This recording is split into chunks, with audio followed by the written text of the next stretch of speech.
Hello students. इस video में हम जो टॉपिक पढ़ने जा रहे हैं वो है कुशिंग सिंड्रोम। प्रीवियस वीडियो में हमने एडिसन डिजीज़ पढ़ी थी। तो कुशिंग सिंड्रोम जो होता है ये जस्ट अपोजिट होता है एडिसन डिजीज़ के। एडिसन डिजीज़ में क्या हो रहा था कि जो कोर्टिसोल हार्मोन्स है उनका लेवल डिक्रीज हो रहा था या कम हो रहा था। बट कुशिंग सिंड्रोम में क्या होता है, इसके जस्ट अपोजिट होता है। जो भी एड्रिनल हार्मोन्स होते हैं उनका लेवल इंक्रीज हो जाता है, यानी नॉर्मल से ज़्यादा हो जाता है। तो इसमें पढ़ लेते हैं। फर्स्ट पॉइंट है, it is an hormonal disorder caused by prolong exposure of body tissues to high level of cortisol. ये एक तरह का हार्मोनल डिसऑर्डर होता है जिसमें प्रोलोंग एक्सपोजर रहता है बॉडी टिश्यूज का, किस पे, हाई लेवल ऑफ कोर्टिसोल। कहने का मतलब यह है कि जब बॉडी में कोर्टिसोल का लेवल बढ़ जाता है तो उस प्रॉब्लम को क्या बोलते हैं, कुशिंग सिंड्रोम। इस प्रॉब्लम को हाइपर कोर्टिसोलिज्म के नाम से भी जाना जाता है। एडिसन डिजीज को हाइपोकोर्टिसोलिज्म भी बोलते थे। ओके, तो ये दोनों में ये डिफरेंस होता है। अब बात करें अपन इसकी कॉजेज़ की, तो इसकी दो टाइप की मतलब रीजंस रहते हैं जिसके बेस पे कॉज रहती है। तो इसमें फर्स्ट वन है एक्सोजीनस कुशिंग सिंड्रोम। एक्सोजीनस का मीन आपको पता होगा, outside the body. Excessive use of corticosteroids by oral route और इन इंजेक्टेबल फॉर्म। अगर कोई पर्सन एक्सेसिव मात्रा में कोर्टिकोस्टेरॉइड्स ले रहा है, या तो ओरल रूट से ले रहा है टेबलेट फॉर्म में या इंजेक्टेबल फॉर्म में ले रहा है, तो ऐसे पर्सन्स में कुशिंग सिंड्रोम होने के चांस होते हैं। और कितना टाइम पीरियड, अगर रेगुलरली 2 महीने यूज़ कर रहा है, रेगुलरली यूज़ कर रहा है 2 महीने से, तो उनमें ज़्यादा चांसेस होते हैं। जनरली जो जिम वगैरह जाते हैं लोग, ये लोग स्टेरॉइड्स लेते हैं बॉडी जल्दी बनाने के लिए, पर उनमें बहुत सी प्रॉब्लम्स बाद में देखने को मिलती है, जिसमें से कुशिंग सिंड्रोम भी होता है। ओके, नेक्स्ट पॉइंट आता है इसमें, corticosteroids also used in treatment of a variety of disorders like asthma, arthritis और for immunosuppression। कुछ ऐसी डिजीज कंडीशंस भी होती है जिनमें लोगों को corticosteroids लेने की ज़रूरत पड़ती है, लाइक इन्फ्लामेटरी कंडीशंस, जैसे अस्थमा की कंडीशन है जो एक एलर्जिक कंडीशन होती है, जो इम्यूनिटी कंडीशन होती है। तो इसमें, या आर्थराइटिस जो एक इन्फ्लामेटरी प्रोसेस है। तो इन ऐसी जो कंडीशंस है इनमें क्या रहता है कि जो इम्यूनिटी है उसको सप्रेस करने के लिए इन्फ्लामेटरी ड्रग्स या कोर्टिकोस्टेरॉइड ड्रग्स दी जाती है। तो ऐसे जो लोग कंटिन्यू ऐसी ड्रग्स ले रहे हैं उनमें एड्रिनल हार्मोन्स का लेवल ज़्यादा होने के चांस होते हैं, या एक्सोजीनस कुशिंग सिंड्रोम होने के चांस होते हैं। ओके, तो ये तो हो गई first one cause, exogenous Cushing syndrome. ये ऐसे लोगों में देखने को मिलती है जो बाहर से कोर्टिसोल हार्मोन या कोर्टिकोस्टेरॉइड ड्रग्स लेते हैं। ओके, नेक्स्ट वन यहाँ पे कॉज आती है एंडोजीनस कुशिंग सिंड्रोम। तो ये क्या होता है, एंडोजीनस का मीन होता है inside the body, when on body produce excessive amount of cortisone due to following cause।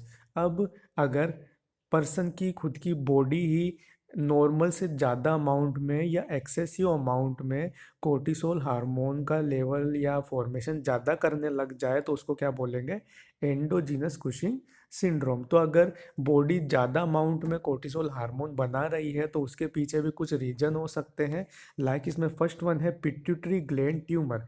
अगर पिट्यूटरी ग्लैंड में ट्यूमर है तो उस वजह से क्या होगा, एड्रिनल हार्मोन्स का फॉर्मेशन भी ज़्यादा होगा। क्यों होगा, जैसा मैंने आपको बताया था, पिट्यूटरी ग्लैंड कौन सा हार्मोन फॉर्म करती है, एसीटीएच, एड्रीनोकोर्टिकोट्रोपिक हार्मोन, जो स्टिमुलेट करता है एड्रिनल ग्लैंड को, और कोर्टिसोल हार्मोन का फॉर्मेशन होता है। तो अगर इसमें ट्यूमर होगा तो एसीटीएच का फॉर्मेशन ज़्यादा होगा, जिस वजह से इसका स्टिमुलेशन ज़्यादा होगा और कोर्टिसोल हार्मोन का फॉर्मेशन भी ज़्यादा होगा। ओके, नेक्स्ट वन या कोज हो सकती है family history of Cushing syndrome. अगर किसी पर्सन के पहले फैमिली में किसी को ये प्रॉब्लम प्रेजेंट थी तो हो सकता है कि उनके आगे वाली जनरेशन में भी ये प्रॉब्लम रहे। नेक्स्ट वन या कोज आती है शूडो कुशिंग सिंड्रोम। ये क्या होता है, ये एक तरह का टेम्पररी ओवर प्रोडक्शन होता है। मीन्स बॉडी कुछ समय के लिए कोर्टिसोल हार्मोन का फॉर्मेशन ज़्यादा करने लग जाती है। तो इसके लिए भी कुछ वजह होती है, लाइक अगर कोई पर्सन कॉन्ट्रासेप्टिव ले रहा है, मीन्स जो फीमेल्स हैं वो कॉन्ट्रासेप्टिव ड्रग्स ले रही हैं, तो उसमें एस्ट्रोजन प्रेजेंट होता है। तो वो एस्ट्रोजन क्या करता है, कोर्टिसोल हार्मोन के प्रोडक्शन को इम्पेक्ट करता है या इफेक्ट डालता है। तो उस वजह से क्या होता है कि कुछ टाइम के लिए कोर्टिसोल हार्मोन का फॉर्मेशन ज़्यादा होने लग जाता है। ओके। या जो लोग एल्कोहल का कंजप्शन ज़्यादा करते हैं, ड्रिंकिंग हैवी ड्रिंक करते हैं, उन लोगों में भी कुशिंग सिंड्रोम की प्रॉब्लम देखने को मिल सकती है। तो ये बात हो गई एंडोजीनस कुशिंग सिंड्रोम की। ये एक ऐसी कंडीशन होती है जिसमें वो खुद पर्सन की खुद की बॉडी ही कोर्टिसोल हार्मोन का फॉर्मेशन ज़्यादा करने लग जाती है, और उसके रीजंस भी मैंने आपको बता दिए। ओके। तो ये दो टाइप की कोजेज हो गई, एक्सोजीनस एंड एंडोजीनस। अब बात आती है इसके बाद इसके क्लिनिकल फीचर्स की। तो इसमें फर्स्ट वन है सेंट्रल ओबेसिटी। जो कुशिंग सिंड्रोम का पेशेंट होगा उसमें सेंट्रल ओबेसिटी देखने को मिलेगी। इसका मीन ये है कि जो एब्डोमिनल एरिया है, जो मन ट्रंक है पेशेंट की, उसमें फैट ज़्यादा हो जाएगा, फैट का डिपोजिशन ज़्यादा होने लग जाएगा। बट जो हाथ पैर होंगे, जो एक्सट्रीमिटीज़ होगी, वो थिन ही रहेगी, पतले ही रहेंगे। ऐसा इसलिए होता है क्योंकि जो ट्रंक एरिया होता है वहाँ पे एडिपोज टिश्यू के रिसेप्टर्स ज़्यादा देखने को मिलते हैं। और अगर जो कोर्टिसोल हार्मोन का लेवल ज़्यादा हो गया तो ये क्या करता है, एडिपोज टिश्यू पे इफेक्ट डालता है और फैट का डिपोजिशन ज़्यादा होने लग जाता है। इसलिए यहाँ सेंट्रल ओबेसिटी की प्रॉब्लम देखने को मिलती है। तो आप समझ गए क्या प्रॉब्लम मीन्स यहाँ पे मैकेनिज्म रहती है कि जो कोर्टिसोल हार्मोन ज़्यादा फॉर्म होने लगता है वो क्या करता है, एडिपोज टिश्यू को स्टिमुलेट करता है, जिसकी वजह से फैट का डिपोजिशन इंक्रीज हो जाता है। और जनरली जो एडिपोज टिश्यू के जो रिसेप्टर्स होते हैं ये ज़्यादातर जो ट्रंक एरिया, जो एब्डोमिनल एरिया, यहाँ पे ज़्यादा रहते हैं। तो इसलिए ये एरिया ज़्यादा स्टिमुलेट होता है, इसलिए सेंट्रल ओबेसिटी देखने को मिलती है, और हाथ पैर जो होते हैं वो पतले ही रहते हैं। ओके। नेक्स्ट यहाँ पे सिम्टम आता है बफेलो हम्प। बफेलो हम का मीन क्या होता है कि आप लोगों ने जो बफेलोज देखी होगी, भैंस वगैरह, उनकी जो आपने गर्दन देखोगे तो नेक या गर्दन के ऊपर एक देखोगे जो उभार सा रहता है, हम्प बना हुआ रहता है। वैसा ही सेम क्या होता है कि जो जिस पर्सन को कुशिंग सिंड्रोम की प्रॉब्लम है उनकी नेक के बैक साइड में दोनों शोल्डर के बीच में फैट का डिपोजिशन होने लग जाता है, और इस तरह से उभार बन जाता है जैसा बफेलो में रहता है। तो उसको बोलते हैं बफेलो हम्प। समझ गए। जो दोनों शोल्डर्स हैं उनमें बैक साइड में नेक के ऊपर एक फैट का डिपोजिशन की वजह से हम्प बन जाता है, जिसको बोलते हैं बफेलो हम्प। ओके। नेक्स्ट यहाँ पे फीचर देखने को मिलता है मून फेस। मून फेस का मीन ये है कि जो पर्सन है उसका फेस एकदम गोल हो जाता है। ऐसा क्यों होता है कि जो फेस होता है उसकी दोनों तरफ जो है फैट का डिपोजिशन होने लग जाता है। ऐसा क्यों हो रहा है, जैसा मैंने आपको बताया कि जो कोर्टिसोल हार्मोन वो क्या करता है, एडिपोज टिश्यूज को स्टिमुलेट करता है, जिस वजह से फैट का डिपोजिशन इंक्रीज हो जाता है। ओके। इस वजह से इस तरह के जो है सिम्टम्स देखने को मिलते हैं। नेक्स्ट वन यहाँ पे एक्सेसिव स्वेटिंग की प्रॉब्लम देखने को मिलेगी, क्योंकि यहाँ मेटाबॉलिक रेट जो है वो इंक्रीज हो गई है, जिस वजह से स्वेटिंग भी इंक्रीज हो जाएगी। नेक्स्ट वन यहाँ सिम्टम आएगा थिन रिंकल स्किन। पर्सन की जो स्किन होगी वो थिन हो जाएगी, पतली हो जाएगी। ऐसा क्यों होगा, क्योंकि जो फैट इंक्रीज हो रहा है, ओबेसिटी इंक्रीज हो रही है, वेट गेन हो रहा है, उस वजह से स्किन स्ट्रेच होगी, और स्ट्रेच होगी तो स्किन थिन हो जाएगी। ओके। नेक्स्ट यहाँ पे प्रॉब्लम देखने को मिलेगी हिरसुटिज्म। हिरसुटिज्म का मतलब होता है एक्सेसिव हेयर ग्रोथ। जो फीमेल्स होंगी उनमें एक्सेसिव हेयर ग्रोथ होने लग जाएगी फेस वगैरह पे और बॉडी के अदर पार्ट्स में भी। ऐसा क्यों होगा, क्योंकि यहाँ पे जो एंड्रोजन्स हैं, जो सेक्स हार्मोन्स हैं, उनका लेवल भी इंक्रीज हो जाएगा, जिस वजह से हिरसुटिज्म की प्रॉब्लम देखने को मिलेगी फीमेल्स में। ओके।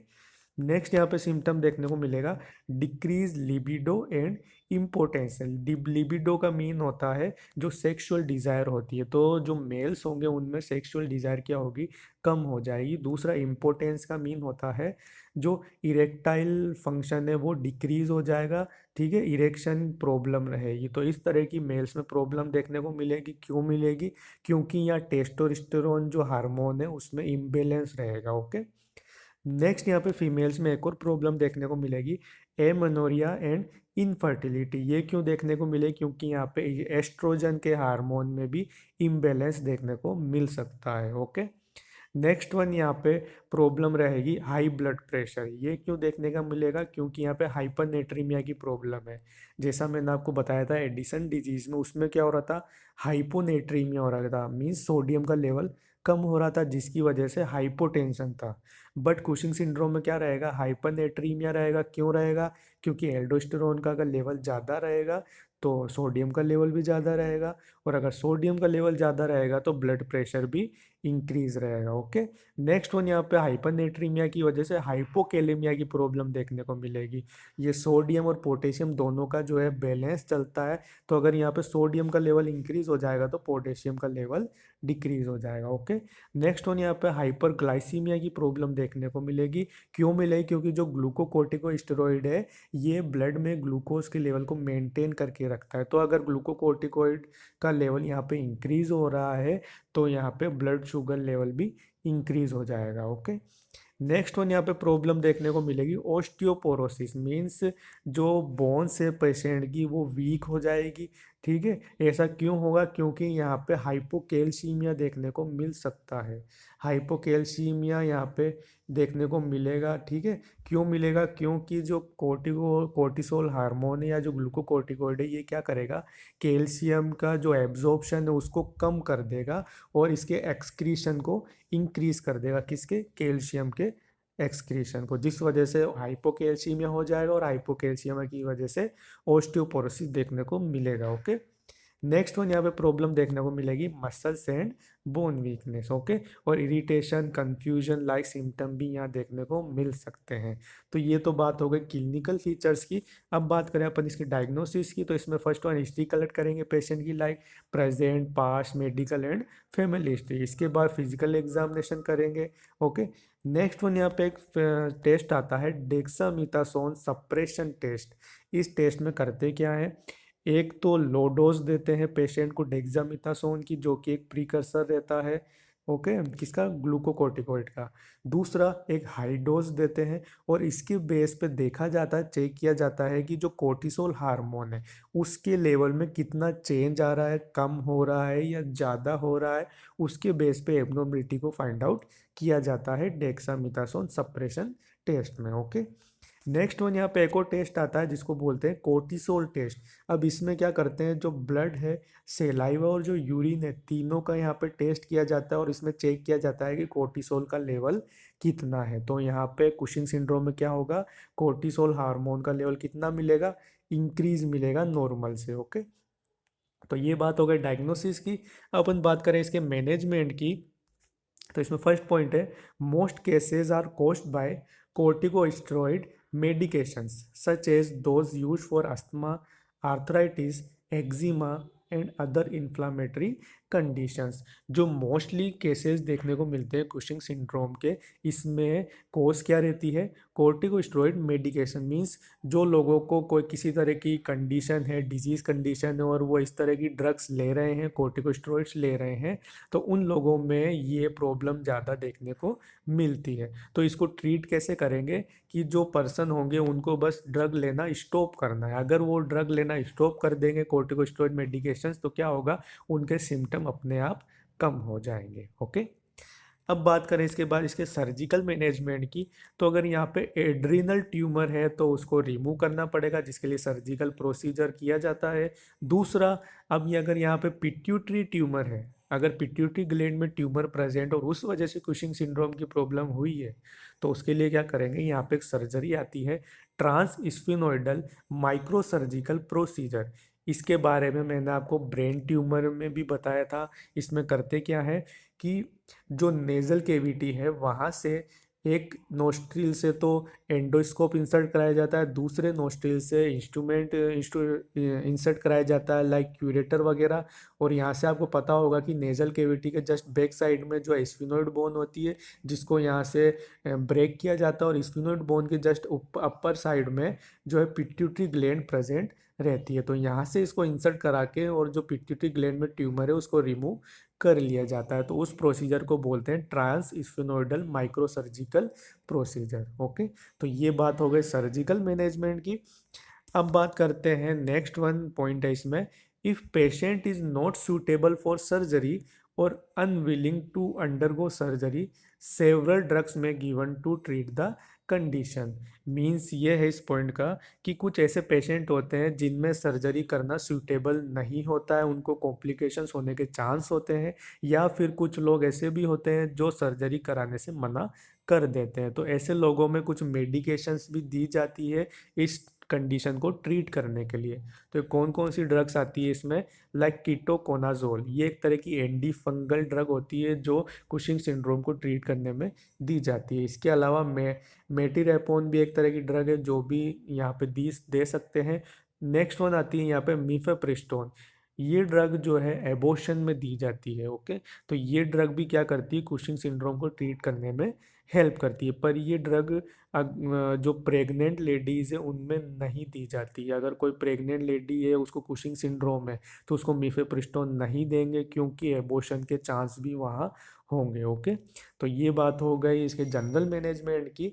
अब अपन बात करें इसके नर्सिंग मैनेजमेंट की, तो इसमें फर्स्ट पॉइंट है provide a protective environment to prevent falls fractures और अदर इंजरीज। जैसा मैंने आपको बताया कि जो कुशिंग सिंड्रोम के पेशेंट होंगे इनमें ऑस्टियोपोरोसिस की कंडीशन रहेगी, जो बोन्स है वो वीक रहेगी, मसल वीकनेस भी यहाँ पे प्रेजेंट रहेगी। तो ऐसे पेशेंट्स में गिरने के चांस होंगे, फॉल के चांस होंगे और फ्रैक्चर वगैरह के चांस भी होंगे। तो ऐसे पेशेंट्स को ऐसा इन्वायरमेंट प्रोवाइड कराना है जो सेफ हो। लाइक अगर पेशेंट बेड रीडन है तो साइड रेल्स अपर करके रखने, ऊपर करके रखने, ताकि गिरने के चांस कम हो। और अगर वो कहीं चलता है तो उसको जो है चेयर वगैरह प्रोवाइड करानी है, वॉकिंग चेयर, या फिर उनको असिस्ट करना है वॉकिंग में। ओके, नेक्स्ट पॉइंट है यहाँ पे recommend food high in protein calcium and vitamin. अब यहाँ पे ऐसी डाइट पेशेंट को प्रोवाइड करनी है जो प्रोटीन में हाई हो, ताकि जो मसल्स है उनके फॉर्मेशन अच्छे से हो सके। दूसरा, कैल्शियम यहाँ पे देना है ताकि जो हाइपोकैल्शियमिया कंडीशन है उसको ट्रीट किया जा सके। और विटामिन यहाँ पे देने हैं like vitamin D. Okay, next यहाँ पे पॉइंट आता है avoid unnecessary exposure to people with infection. जो कुशिंग सिंड्रोम के पेशेंट होंगे इनमें क्या होगा, इम्यूनिटी सप्रेस देखने को मिलेगी, यानी इम्यूनिटी लो देखने को मिलेगी। तो ये लोग क्या होंगे, इन्फेक्शन के प्रोन होंगे। तो ऐसे जो पेशेंट होते हैं उनको ऐसे लोगों से दूर करना है जिनमें इन्फेक्शन प्रेजेंट हो। नेक्स्ट पॉइंट आता है यहाँ पे assess patient continue for signs of infection. इसके बाद साथ साथ पेशेंट को कंटिन्यू चेक भी करते रहना है कि अगर किसी तरह के इन्फेक्शन के अगर साइन दिखे लाइक फीवर वगैरह तो उसको जल्दी से ट्रीट करना है। नेक्स्ट वन है प्रोवाइड ए काम relax environment for rest and sleep. अब जो कुशिंग सिंड्रोम का पेशेंट रहता है इनमें इरिटेबिलिटी रहती है, इंसोमिया की कंडीशन भी रह सकती है। मीन्स ऐसे पेशेंट्स को नींद भी नहीं आएगी। तो नर्स को क्या करना है, ऐसा इन्वायरमेंट प्रोवाइड करना है जिसमें वो पेशेंट अच्छे से रेस्ट कर सके और सो सके। नेक्स्ट पॉइंट है यहाँ पे assess patient skin and provide skin care to maintain skin integrity. अब जो स्किन यहाँ पे पेशेंट की है वो थिन रहेगी, ड्राई भी रह सकती है। तो पेशेंट की जो स्किन को है अच्छे से केयर करनी है ताकि स्किन की जो इंटीग्रिटी वो मेंटेन रह सके। नेक्स्ट पॉइंट है एंकरेज और assist patient to change positions. अब पेशेंट जो है उसको एंकरेज करना है कि अगर आप बेड रीडन है तो आप अपनी जो पोजीशन है उसको फ्रीक्वेंट चेंज करते रहे। अगर वो खुद से नहीं कर पाता है तो नर्स को असिस्ट करना है उसको साइड को चेंज करने में। ऐसा क्यों करना है, क्योंकि ऐसे पेशेंट्स में जो प्रेशर सोर्स है वो होने के चांस ज़्यादा रहेंगे। ओके, नेक्स्ट वन है एसएस फ्लूइड्स और electrolytes status by lab test और वेट चेंजेस। अब पेशेंट का जो फ्लूइड और इलेक्ट्रोलाइट्स का जो बैलेंस है उसको चेक करना है, लाइक जो लैब टेस्ट है उनसे चेक करना है, या वेट चेंजेस जो हो रहे हैं उनके हिसाब से चेक करना है।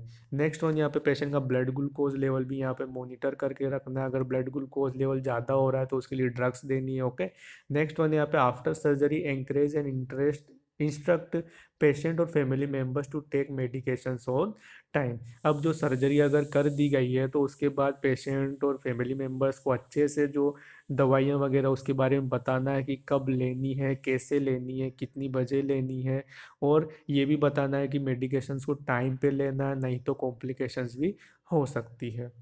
नेक्स्ट वन पॉइंट है encourage to wear a medical bracelet. जो पेशेंट होगा कुशिंग सिंड्रोम का, एडिसन डिजीज में भी ये बात थी कि ऐसे जो लोग होते हैं इनमें क्राइसिस होने की कंडीशन रहती है, तो ऐसे पेशेंट्स को अपने हमेशा अपने हाथ में ऐसा ब्रेसलेट पहनना चाहिए जिसमें पूरी तरह से जो है डिटेल रहती है, मतलब जो पेशेंट को प्रॉब्लम है उसकी डिटेल रहती है, जो ड्रग्स है उसकी डिटेल रहती है। क्यों?